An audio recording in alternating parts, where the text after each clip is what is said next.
Do you have a sense for what benchmarks you have to hit to be in the starting line or the closing lineup more consistently? I don't got that answer for you, brother. I wish I did. I shouldn't have to hit any benchmark, to be honest. I put a lot of work in. I got a lot of respect in this game. I don't have to hit a benchmark. I shouldn't have to. I earned the right, to be in closing lineups. I mean, numbers will tell you. I don't have to explain that. But like I said, once again, that ain't my decision.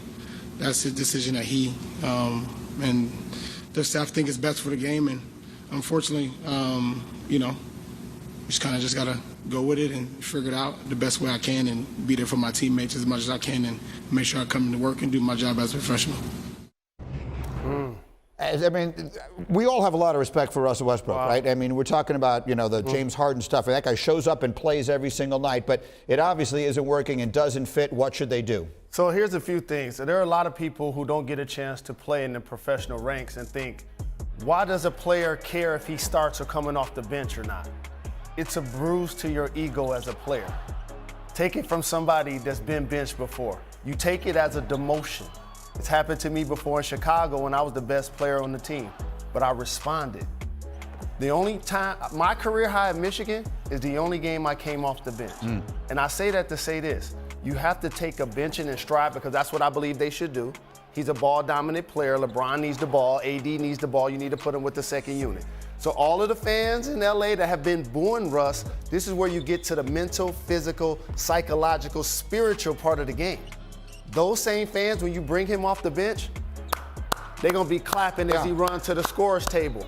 And now you build his confidence back up, allow him to play against second unit players, and then when he's playing well, if he's playing well, you now have a player that can possibly finish games for you again. Can they make it work, Stephen A? Can they make it work somehow for Russell Westbrook in LA? No. And here's the deal, and I'm going to be real with you. I'm kind of disappointed in what you just broke down, Jalen. And I'm going to tell you why. Because you know this game too well to know a broken individual when you see it. Yeah, that jump shot, and Giannis let him shoot it. And he's broken. Correct. He's hitting the side of backboards. He's hitting air balls. He's turning the ball over, no rhyme or reason whatsoever. He is broken. And to me, where it becomes crystal clear and it's illuminated so much was in that press conference. Any competitor will tell you, I got a ball. I'm like garbage right now. And in his defense, he's openly acknowledged he's been struggling. He can't hit a shot worth a damn. He said all of these things.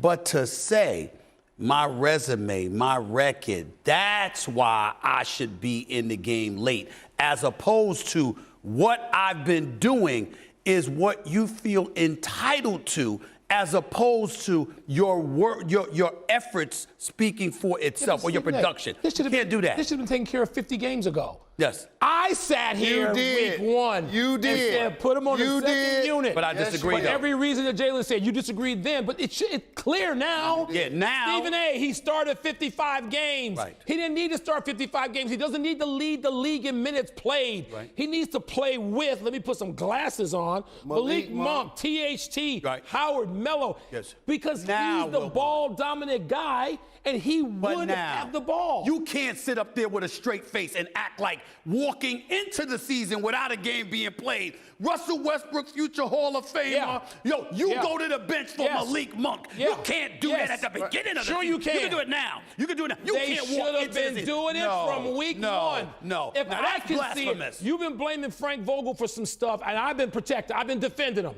I ain't going to defend him on this. You can't start Russell Westbrook 55 games this season with that group and never tried to bring him off the bench as a second walk into the season bench of Russell Westbrook. Stephen A., here's the deal. You can't trade him. Okay. He's still on your team. Right. And you have to find a way to rehabilitate him as a player. I agree with you. Yes. And do that now. That's what you do. And here's the other part about it. Like, being a starter versus coming off the bench is like going to the event versus being able to walk the red carpet. It's like going to the game but sitting on the front row. Right. And so psychologically, he's still a productive player. Right. But mentally, he's going to have to get used to that role on his team. Now, if he get traded to the Pistons tomorrow, I'll be at the game on Friday. Right. To I go don't know watch why, but okay. I don't know why. I don't know why you would. You know what I mean? Not for Detroit. But that's a different situation. But in this situation, that's what they need him to do. We began this season with the Lakers and the Nets prohibitive favorites in their respective conferences to wind up in the finals, and look where they are the day before the trade deadline. It's a mess.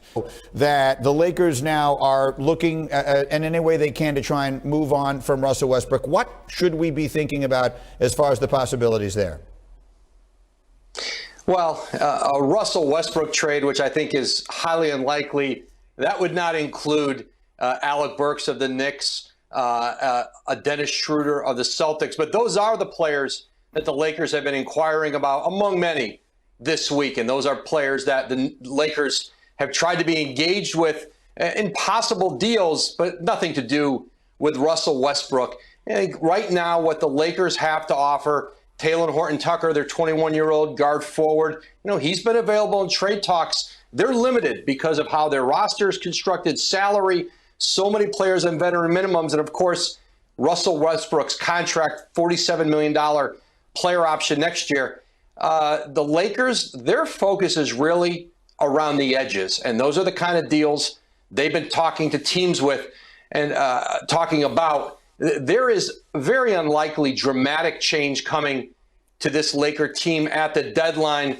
Certainly, you'll explore everything. Crazy things happen, but that Russell Westbrook contract is very, very difficult to move without attaching future draft picks, assets that would potentially really cripple the team for years to come in terms of having any flexibility. And what you'd get back just may not be nearly enough to think it could put you over the top. And so you've got to still, as much as you're trying to win in LeBron's and Anthony Davis's window, you have to be realistic in what's available out there and the price and potential long-term impact of doing win-now deals for an organization even like the Lakers. I think that's a sobering but very realistic way of looking at it. All right, Woj, you're the busiest man in the world. We'll check in with you in 15 minutes on NBA Countdown. In the meantime, Stephen A. Smith thinks at this point we are just toying with your emotions. Woj definitely is. He's laughing at me. Did you see the smirk on his face? He's laughing. Now, let me be very, very clear, okay? Russell Westbrook's a future Hall of Famer. Mad respect and love for all that he's accomplished throughout his career. And a lot of times I think he's gotten a raw deal. There's no doubt about it in terms of how people characterize him.